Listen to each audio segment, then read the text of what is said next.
This is News West 9 at 10.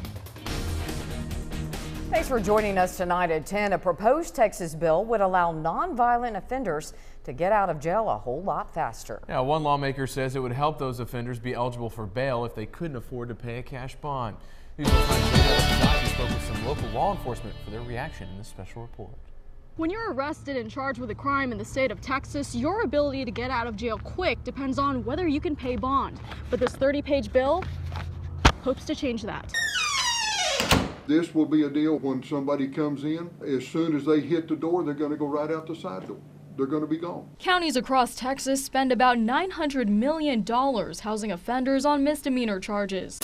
That's why this proposed bill, Senate Bill 1338 by Senator John Whitmire, would allow judges and magistrates to make your bail decision within 48 hours. Using a risk assessment system, it looks at jail defendants to see who is a low-risk offender and who is less likely to skip court. It doesn't apply for violent offenses like kidnapping or murder, so if you can't afford to pay bond, you'll be let out completely free, as long as you're not a menace to society. They can get out on little of nothing and not have to pay any kind of money to cause their rearrest or anything else. The goal is to speed up the process of releasing jail defendants on what's called a personal recognizance bond, or PR bond for short.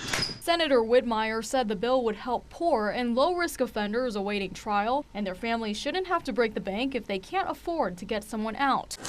But PR bonds already exist in both Midland and Ector County. PR bonds are a benefit to our community, and I'm sure there's a lot of people who are very fortunate to have that in place to where they can be returned home to the workforce and to their families and not be confined in our facility where it's costing taxpayers a lot more money. Ector County says PR bonds have helped alleviate some of the jail overcrowding, but are looking to expand on the program. In Midland County, offenders can bond out at 3% on a pretrial bond.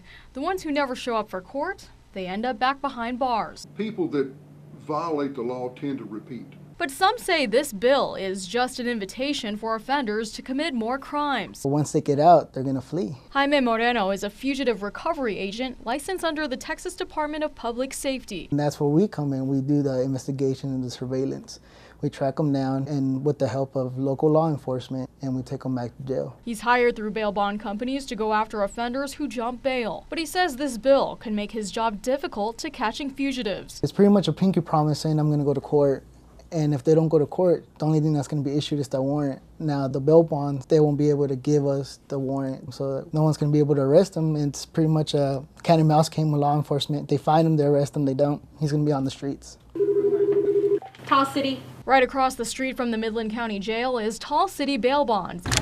Then every day, their bonding agents stay busy. Hey, this is Breezy with Tall City. We deal with about 700 to 800 clients a week. Our goal is to come in here every day and get these clients out of jail as soon as possible and to stay on top of their court dates, make sure that they appear for court. Just keep checking in. And with client after client, they even see those who repeat their crimes. I've gotten out a certain guy 4 times in the past month. But they also see Senate Bill 1338 as a benefit to help keep the jail population down. I think it's not really going to affect us because of the fact that they're trying to get these people out as quickly as possible for the ones that can't really afford to pay, to bond out through a regular bonding company. So I think if anything, it'll prevent the overcrowding. Midland County had an overcrowding problem in past years, which led to them sending inmates to 9 counties. But the Midland County Sheriff's Office says it's more than just jail space. It can alleviate overcrowding, but what it's going to do then is you're going to increase the number of warrants that you're going to have on the books to the thousands, multiple thousands. I think that's going to be a problem. If the plan goes into action, supporters say it could help alleviate jail overcrowding, saving counties thousands of dollars for housing inmates. But opponents fear it will still lead to offenders going back to what they know best. Most of the time, they always do the same crime. That's either they're institutionalized or they can't get a job coming fresh out of jail. So they always turn back to the life of crime. In a larger community, you don't know everybody. The biggest question that you have to ask, are they a danger to the community? Are they a danger to the citizens? And that is one of the biggest things that you have to answer. The Texas Senate approved the bill last week. It's now being considered by the House. Well, some sad news today.